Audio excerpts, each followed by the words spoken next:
Hi everyone, मैं सान अंसारी आपका अपने चैनल ऑटोमेशन फीवर में स्वागत करता हूँ। अपनी लास्ट वीडियो में हमने इफ एल्स एक्शन के कुछ एग्जांपल्स देखे थे। आज कुछ और एग्जांपल्स देखेंगे। मैं इफ एल्स के काफी सारे एग्जांपल आपको शो करना चाहता हूँ। मैं नहीं चाहता कि एक सिंपल सा एग्जांपल आपको दिखा के इस टॉपिक को कवर कर दूं। मैं चाहता हूँ कि काफी सारे एग्जांपल्स आपको दिखाऊं जिसमें से कुछ सिंपल होंगे और कुछ कॉम्प्लिकेटेड, जिससे आपको किस किस सिचुएशन में और किस किस तरीके से इन एक्शंस को यूज करना है सारा बिल्कुल क्लियर हो जाए। अगर आप डायरेक्ट इस वीडियो पे आए हैं तो इससे पिछली वीडियो आप हमारी देख ले, उसका लिंक आपको इस वीडियो के डिस्क्रिप्शन में मिल जाएगा।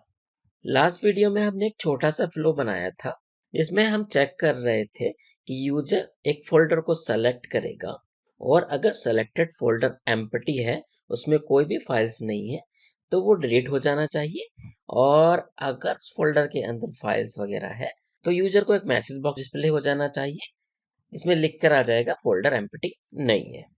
इस फ्लो में हमने इफ में एक सिंगल कंडीशन चेक कराई है कि यूजर जो फोल्डर सेलेक्ट करता है अगर वो एम्प्टी है तो फोल्डर डिलीट हो जाना चाहिए। पर इसी में क्या हो, यूजर फोल्डर सेलेक्ट करने के बाद ओके पे क्लिक करने की बजाय कैंसिल वाले बटन पे क्लिक कर दे तो हमारा फ्लो रन नहीं होगा, एक एरर आ जाएगी। मैं रन करके दिखाता हूँ। मैं रन बटन पे क्लिक करता हूँ, एक डायलॉग बॉक्स ओपन हुआ। यहाँ पर हम एक फोल्डर सेलेक्ट कर लेते हैं, न्यू फोल्डर के नाम से जो है ये एम्प्टी है। ओके, मैं ओके पे क्लिक करने की बजाय कैंसिल पे क्लिक कर देता हूँ और जिससे हमारी ऑटोमेशन सक्सेसफुली रन नहीं हुई। उसने एक एरर थ्रो कर दी है कि जिस फोल्डर को वो डिलीट करने की कोशिश कर रहा है वो फोल्डर उसको मिल ही नहीं रहा। इस एरर को हम दो तरीके से हैंडल करवा सकते हैं। एक तो इफ में हम एक और कंडीशन चेक करा ले, दूसरा होगा कि हम नेस्टेड इफ का यूज कर ले। तो दोनों तरीके हम एक एक करके सीखते हैं। पहले एक और कंडीशन यहाँ पे प्रोवाइड करके हम इस एरर को हैंडल करवाते हैं। तो मैं इफ वाले एक्शन पे डबल क्लिक करके इसको मॉडिफाई करने के लिए ओपन कर लेता हूँ। इफ के इस एक्शन में डायरेक्टली इन्होंने हमें कोई ऐसा ऑप्शन नहीं प्रोवाइड किया है जिसमें एक से ज्यादा कंडीशंस हम चेक कर सके। पर हमारा जो सिनेरियो है उसमें हमें दो कंडीशन चेक करनी है। अब ये कैसे करेंगे हम सिखाते हैं। देखो, इसकी जो पहली सेटिंग है फर्स्ट ऑपरेंड, यहीं पर हमको जितनी भी कंडीशंस है अपनी चेक करानी होगी। हमारी कंडीशन क्या है कि जो सेलेक्ट किया है यूजर ने वो फोल्डर एम्प्टी होना चाहिए। इसकी कंडीशन हम यही चेक कराएंगे कि ये एम्प्टी अगर ट्रू है। ठीक है, तो पहली कंडीशन ये हो गई। इसके बाद दूसरी कंडीशन क्या है, ये वाली ट्रू होनी चाहिए। इसके अलावा यूजर ने ओके के बटन पे क्लिक किया है वो भी हमें चेक करना है। तो उसके लिए हम यहाँ पर एंड लिखेंगे और दूसरा वेरिएबल कौन सा है हमारा, बटन प्रेस्ड इक्वल टू इसकी वैल्यू क्या है, ओके।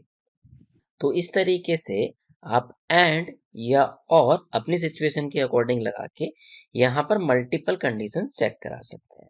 अब हमारे सिनेरियो में अगर ये दोनों कंडीशंस मैच कर रही है तो फर्स्ट ऑपरेंड का रिजल्ट ट्रू होगा। इसका मतलब ऑपरेटर इक्वल ही रहेगा हमारा और ऑपरेंड में हम चेक कराएंगे ट्रू।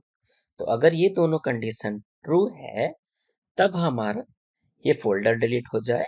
अगर ऐसा नहीं है तो मैसेज बॉक्स में हम शो करा सकते हैं या तो फोल्डर एम्प्टी नहीं है या फिर कैंसिल बटन पे आपने क्लिक किया है।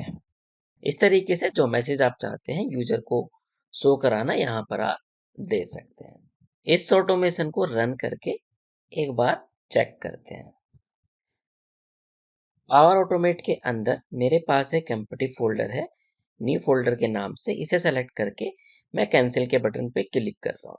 तो देखो हमारी ऑटोमेशन परफेक्टली रन हो रही है, इसने कोई एरर नहीं दी है। डिस्प्ले मैसेज वाले एक्शन में गलती से मैंने कैंसिल की स्पेलिंग गलत कर दी है, इसको मैं सही कर देता हूँ।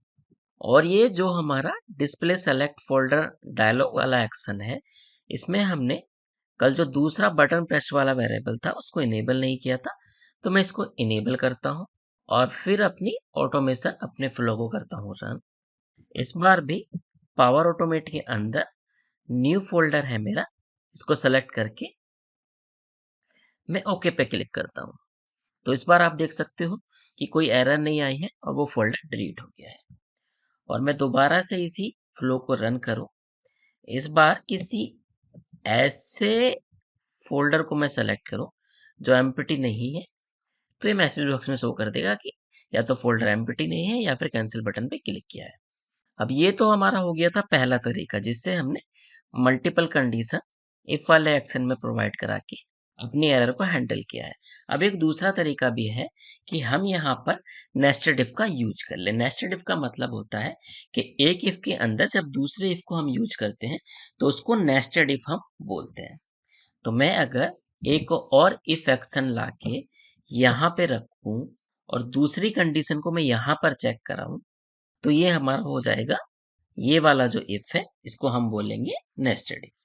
सो ये जो हमारा पहला वाला इफ है, इससे मैं सेकंड कंडीशन रिमूव कर ले रहा हूँ। सेकंड कंडीशन को रिमूव कर देते हैं, ठीक है, और एक ही कंडीशन यहाँ पर रहने देते हैं। इसको सेव करते हैं।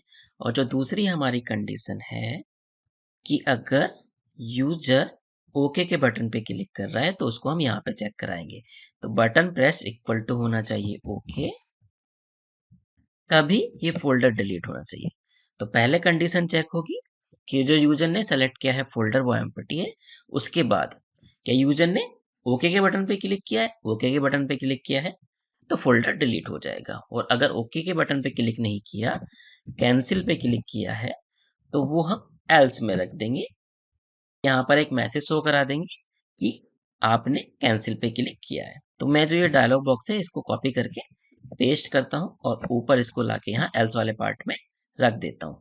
इसका जो मैसेज है उसको हम कर देते हैं एडिट। आपने कैंसिल बटन पे क्लिक किया है, ठीक। और जो हमारा आउटर इफ है उसके एल्स पार्ट में हम शो करा देंगे कि फोल्डर एम्प्टी नहीं है। यहां पर जो हमारा बाहर वाला इफ है इसको हम आउटर इफ कहेंगे और जो अंदर वाला इफ है इसे नेस्टेड इफ या इनर इफ कहेंगे। अब देखो ये हमारा फ्लो जब रन होगा तो ऑटोमेशन काम कैसे करेगी। सबसे पहले चेक होगा कि यूजर ने जो फोल्डर सेलेक्ट किया है वो अगर एम्प्टी है तो नेस्टेड इफ वाला ये एक्शन एग्जीक्यूट होगा। और अगर ये फोल्डर एम्प्टी ही नहीं है तो ये डायरेक्टली एल्स पार्ट में आ जाएगा और यूजर को मैसेज बॉक्स में शो हो जाएगा कि फोल्डर एम्प्टी नहीं है। अब मान लो जो यूजर ने सेलेक्ट किया है फोल्डर वो एम्प्टी है, तब ये दूसरा जो नेस्टेड इफ है उसकी कंडीशन चेक करेगा कि यूजर ने क्लिक किस बटन पे किया है, ओके के बटन पे या फिर कैंसिल पर। अगर ओके के बटन पे क्लिक किया होगा तो फोल्डर डिलीट हो जाएगा और अगर कैंसिल वाले बटन पे क्लिक किया होगा तो शो हो जाएगा आपने कैंसिल बटन पे क्लिक किया है। अपनी इस ऑटोमेशन को रन करके एक बार टेस्ट करते हैं। मैं एक ऐसा फोल्डर सेलेक्ट करता हूं जो एम्प्टी नहीं है और उसके बाद ओके के बटन पे क्लिक करता हूं तो ये शो कर रहा है फोल्डर एम्प्टी नहीं है। एक बार और एक बार और इसी ऑटोमेशन को रन करेंगे। उससे पहले मैं पावर ऑटोमेट फोल्डर के अंदर एक एम्प्टी फोल्डर क्रिएट कर देता हूं और फ्लो को रन करता हूं। इस बार जो मैंने फोल्डर क्रिएट किया है न्यू फोल्डर के नाम से, उसको सेलेक्ट करके कैंसिल पे क्लिक करता हूं। तो आप देखो नेस्टेड इफ का एल्स पार्ट एग्जीक्यूट हो रहा है कि आपने कैंसिल बटन पे क्लिक किया है। फिर से इस ऑटोमेशन को रन करें।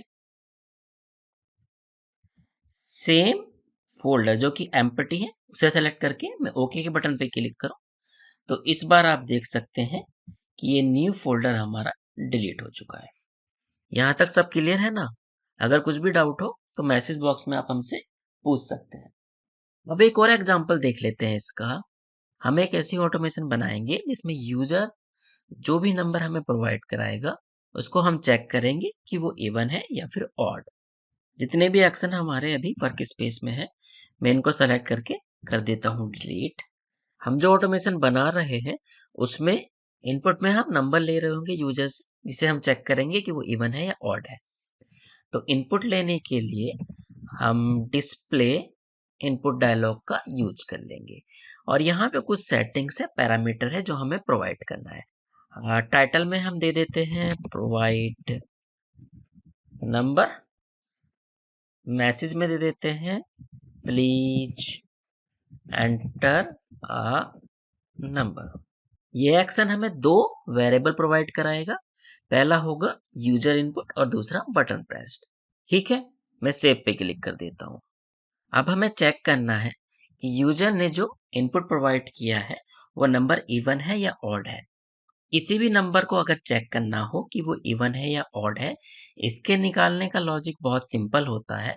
उस नंबर को अगर हम 2 से डिवाइड करें और रिमाइंडर अगर 0 आए, जो कि शेषफल होता है हिंदी में, अगर वो 0 आता है तो वो नंबर इवन होता है, अदरवाइज ऑड होता है। यही सेम कंडीशन हम इफ के एक्शन में चेक करा लेते हैं। मैं इफ एक्शन को सर्च करके वर्क स्पेस में लाके रख लेता हूँ और यहाँ पर जो पहली सेटिंग है, यहाँ पर हमें इस वैल्यू को चेक कराना है, वो है हमारी यूजर इनपुट। तो यहाँ पर ना हमें एक फंक्शन मिलता है मॉड नाम से। इसमें जो भी नंबर हम प्रोवाइड करेंगे ये उसका रिमाइंडर रिटर्न कर देगा। जैसे हमें यहाँ पे चेक करना है कि 2 से डिवाइड करने के बाद रिमाइंडर क्या बचता है, तो मॉड फंक्शन उसके अकॉर्डिंग रिमाइंडर रिटर्न करेगा और अगर वो रिमाइंडर जो भी रिटर्न कर रहा है वो 0 है, इक्वल टू 0 है, तो हमारा नंबर इवन होगा, अदरवाइज ऑड होगा। तो मैं एक डिस्प्ले मैसेज वाला एक्शन यहाँ पे रख लेता हूँ। अगर नंबर इवन है तो शो करा देंगे दिस नंबर इज इवन। मान लो रिमाइंडर जो है वो 0 नहीं है, तो हम एल्स पार्ट में एक और मैसेज शो करा देंगे दिस नंबर इज ऑड, और एल्स वाला पार्ट भी हम यहाँ पे लाके रख देते हैं।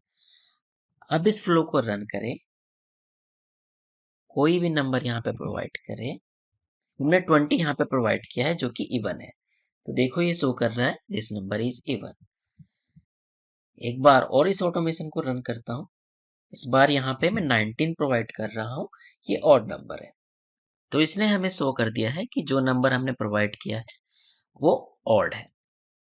ऑलराइट दोस्तों, अब तक हमने सीख लिया है कि इफ एक्शन में सिंगल कंडीशन कैसे चेक करनी है, किस तरीके से मल्टीपल कंडीशन चेक करनी है, नेस्टेड इफ का यूज कैसे करना है, और किस तरीके से इफ की कंडीशन में किसी फंक्शन को भी आप यूज कर सकते हो। तो आज के लिए इतना ही। कुछ और एग्जाम्पल है इफ एक्शन के, वो अगली वीडियो में देखेंगे, और उसके बाद जो हमारा एल्स इफ वाला एक्शन है उसको स्टार्ट करेंगे। सो दोस्तों, ये वीडियो कैसी लगी आपको हमें कमेंट बॉक्स में बताइए। अगर कोई भी आपको प्रॉब्लम आ रही है पावर ऑटोमेट को यूज करने में, या कोई ऐसा टॉपिक है जिसको आप चाहते हैं कि हम पहले कवर करें, कमेंट बॉक्स में हमें जरूर बताइएगा। हमें सपोर्ट करने के लिए इस वीडियो को लाइक कीजिए और हमारे चैनल को आप सब्सक्राइब कर लीजिए। मिलते हैं नेक्स्ट वीडियो लेक्चर में। बाय।